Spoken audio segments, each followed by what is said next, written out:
Halo, selamat pagi guys. Waktu Liverpool saat ini di Liverpool sedang subuh ya, karena mungkin masih jet lag. Gue habis nonton dan habis harian kemarin tiba di Inggris, dan kalian bisa lihat ya segala kegiatan gue sampai kira jam setengah satu, jam satu pagi lah waktu Inggris. Balik ke hotel, tidur, tapi ternyata jam 5-an udah kebangun lagi. Dan hari ini nanti juga jadwalnya masih akan ada di sekitaran Liverpool dan Tranmere di perjalanan ke UK gue kali ini. Kemarin gue sempat untuk tentu saja ya nonton Liverpool berhadapan dengan Madrid dan ketemu sama Bang Simon. Terima kasih Bang Simon dan teman-teman Akamsi sini, karena gue sama Pak Wandi sama beliau juga bisa dapet lagi-lagi di Tribun Kop ya, dimana tentu ini harus siap untuk tidak duduk. Dan karena cuacanya kemarin di 5 derajat, kemudian juga sebelum nonton pada minum bir dulu, yang ada gue kebelet terus ya, beser terus guys. Nah, kalau pertandingan kemarin kita lihat dulu dari POV penonton, terutama para akamsi Liverpool. Mereka banyak mengatakan bahwa kalau kalau hanya ada satu pilihan kemenangan antara minggu ini Madrid di Champions League dan City di Liga Inggris, rata-rata semua pilih 3 poin, yang dimana ternyata rata-rata mengatakan mereka lebih pilih mengamankan 3 poin menghadapi City. Tentu ini karena kembali Liga Inggris itu jauh lebih penasaran untuk Liverpool, walaupun kemarin sudah sempat juara bersama Klopp, tapi itu juga di era yang tidak bisa dirayakan bersama-sama dengan para supporter. Dan City adalah tim yang selalu bisa menjegal di saat-saat Liverpool sudah memimpin, dan itu sudah lebih dari 2 kali terjadi. Dan kondisinya City ketika akan menghadapi Liverpool nanti 5 pertandingan tidak pernah menang, bahkan 4-nya kalah berturut-turut, atau bahkan 6 kali 5-nya kalah berturut-turut. Dan ketika lawan Liverpool, bisa jadi ini membuat mereka semakin drop, poinnya juga semakin jauh, atau malah ini menjadi titik balik bagi City. Makanya para Liverpoolian di sini semuanya lebih mengarahkan 3 poin menghadapi City. Bagaimana menghadapi Madrid? Mereka mengatakan bahwa ini grup sudah kemungkinan pada saat sebelum pertandingan dimulai kita bisa qualified. Dan yang menjadi sorotan dari para Kopites dan juga para pendukung Liverpool Akamsi sini adalah dianggap menghadapi Madrid itu terlalu respect, karena aura dan juga teror dalam tanda kutip sebelum pertandingan itu jauh sekali. Pertama-tama yang bisa gue lihat memang bagaimana kedua kubu bisa saling sangat bersahabat di luar stadion sebelum match. Bukannya berarti gue mendukung untuk mereka saling bermusuhan, tidak. Tetapi biasanya memang itu ada dipisahkan jalur penonton away dengan tuan rumah, sehingga tidak terjadi gesekan dan juga tidak terjadi hal yang tidak diinginkan. Tapi ini memang benar-benar para pendukung Madrid juga bernyanyi-nyanyi di depan gerbang di depan gerbang Liverpool, kemudian juga keliling ke area di luar stadion untuk bernyanyi-nyanyi, tapi kemudian juga bisa berfoto bareng dengan pendukung Liverpool. Jadi itu mengkonfirmasi apa yang dikatakan oleh para pendukung tadi.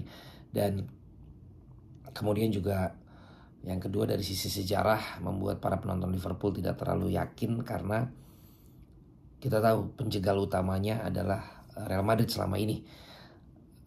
Tetapi tetap teror itu lebih diberikan kepada Barcelona kalau menurut mereka. Dan katanya the loudest atmosphere di Anfield adalah waktu itu ketika Liverpool mengalahkan Barcelona saat udah tertinggal 3-0. Dan betul saja bagaimana suasana akrab dan juga bersahabat di antara para supporter ini terlihat jelas dan saling respect. Begitupun juga kepada para pemain Madrid pada saat pertandingan. Justru yang banyak mendapat bu adalah wasit yang memimpin pertandingan. Bahkan Modric juga pada saat keluar diberikan standing applause. Apakah itu salah? Menurut gue tidak ada yang salah, tapi ini hanya mengkonfirmasi apa yang disampaikan tadi. However, apapun itu namanya, mau respect, mau terlalu bersahabat, toh Arne Slot lagi-lagi membuktikan siapapun pemain yang dipilih mampu memberikan yang terbaik dengan mendengarkan apa yang gue bilang. Curtis Jones gak barengan sama Szoboszlai, siapapun itu yang dimainkan terserah deh. Yang penting ada McAllister, ada Gravenberch. Dan terbukti kemarin di tengah tokcer banget, kita bisa lihat nggak terlalu bisa bergerak leluasa, baik itu Bellingham, Arda Güler, kemarin main nggak ya Arda Güler ya, dan juga pemain lain yang ada di lini tengah. Terus juga Bradley yang main di sisi kanan is so amazing. Mbappe beberapa kali duel berhasil direbut, berhasil dikejar, berhasil dibuat kikuk, dan berhasil diredam.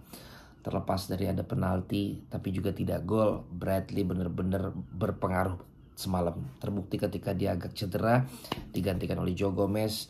Beberapa kali penetrasi Mbappe mampu nembus dan juga berbahaya bagi pertahanan Liverpool. Jadi McAllister, Bradley, Gravenberch top abis. Van Dijk, ada Robo, ada Konate, kemudian juga Luis Diaz duluan, ada Muhammad Salah, dan juga ada Darwin. Gue lihat semuanya padu, dan juga Gallagher tentunya, ini gokil ya. Beberapa kali save, bahkan juga penalti save. Van Dijk lagi-lagi kayaknya mainnya jalan, mainnya bikin pelan gitu, tapi mau gak mau suka gak suka memang itu yang peran yang dia jalankan.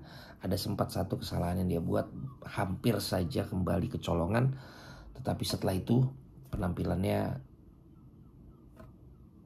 efisien, efektif, dan intelijensinya tinggi banget. Beberapa kali kalau kita lihat ada yang lolos akhirnya dari pemain gelandang bertahan atau kiri dan kanan, bisa dicolong, bisa di stop sama Van Dijk. Seperti ada berapa kali dia curi bola dari kaki Mbappe, terus juga dia ngepres juga bagus banget. Kalau kita lihat kemarin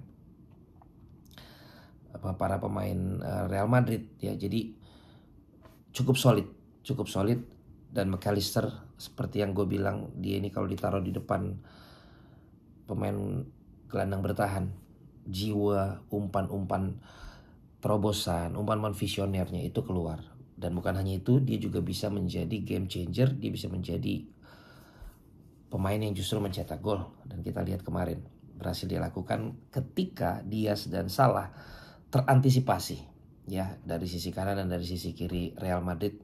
Gue lihat banget ya, ternyata para pemain Real Madrid itu ketika menjaga pemain pelari Liverpool ini, mereka tidak langsung pressing, tapi mereka seakan-akan kasih ruang, tapi dia selalu lihat jarak lari yang akan siap dia lakukan ketika yang kanan berduel dengan Diaz, yang kiri berduel dengan Salah. Dan ini membuat Salah dan juga Diaz kemarin tidak terlalu maksimal untuk melakukan penetrasi lari, tapi harus di backup dulu oleh Bradley sama Robo.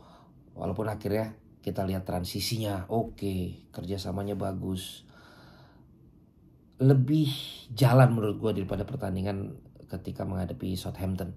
Tidak, terutama babak kedua ya, jauh dari membosankan. Babak kedua gue gak tahu kalau di TV ngeliatnya, tapi di Anfield itu ngalir banget. Dan gue salutnya ketika sudah unggul 1-0, Slot mengarahkan pemain untuk tidak bertahan tapi cari gol lagi. Sayang memang Salah juga gak gol ya, tapi itu dia tidak bertahan, Gakpo masuk. Kalaupun juga si Curtis Jones keluar, gantinya Szoboszlai. Walaupun ya, gue nonton di Anfield, Endo itu dari babak pertama udah disuruh pemanasan. Juga Joe Gomez akhirnya masuk kan, Szoboszlai akhirnya masuk, Trent Alexander-Arnold ya ada kan di pemanasan kan. Itu juga banyak tuh, tapi terutama Endo lah. Tapi itu mental ya, itulah mental, harus siap. Cuma jadi main cadangan, suruh pemanasan gak jadi main, harus siap. Jadi ketika ditampilkan, mereka juga mampu tampil maksimal. Jadi puas banget gue nonton di Anfield, dan senang banget ngelihat ngalirnya permainan, tidak tergantung pada Diaz dan juga Salah. Muncullah ada McAllister juga ketika Southampton malah si Gakpo mentok. Kali ini dia baru masuk bisa cetak gol. Darwin tidak banyak mungkin orang berpikir kontribusi, tapi bagaimana ngototnya dia kemarin gue lihat itu juga sangat berpengaruh. Jadi timnya Arne Slot benar bahwa ini sudah diwariskan oleh Klopp, tetapi kalau juga tidak bisa diramu, diolah oleh Slot, tentu ini tidak maksimal seperti ini. Bangga banget Liverpool, semakin penasaran bagaimana ngalahin Liverpool, dan yang jelas bagi penonton yang mau nonton di Anfield ini berpengaruh banget sama tiket guys. Tiketnya sold out terus, dan kalaupun ada yang jual resellernya itu mahalnya nggak ketulungan guys. Apalagi nanti hari Minggu Liverpool berhadapan dengan City. Menurut para kamsi fans di sana, menurut pada teman-teman Bang Simon, ini bakal jauh lebih meneror dan lebih bersemangat lagi. Oke, itu dulu dari gua. Kita lihat nanti bagaimana hari Minggu. Mudah-mudahan juga nanti gua akan langsung nonton di Anfield. Begitu saja dari gua, langsung dari hotel yang ada di Liverpool One. Dan sekali lagi gue juga mau ngingetin, kalau kalian pengen jalan-jalan dan nonton bola big match di Inggris, jangan lupa ikutan England Premier Trip Challenge bersama dengan Bayu. Kalian bisa kirim video ala-ala komentator kalian ke Instagram Reels maupun juga TikTok di Bayu. Ataupun kalian beli paket 75.000 edisi England Premier Trip yang berlaku sampai dengan 31 Desember 2024. Buruan, siapa tuh kalian yang akan dapat kesempatan untuk jalan-jalan ke Inggris, nonton bola, jalan-jalan lihat landmark yang ada di Inggris di tahun 2025 nanti bersama dengan Bayu. Oke, sampai ketemu lagi di episode berikutnya. Jepret.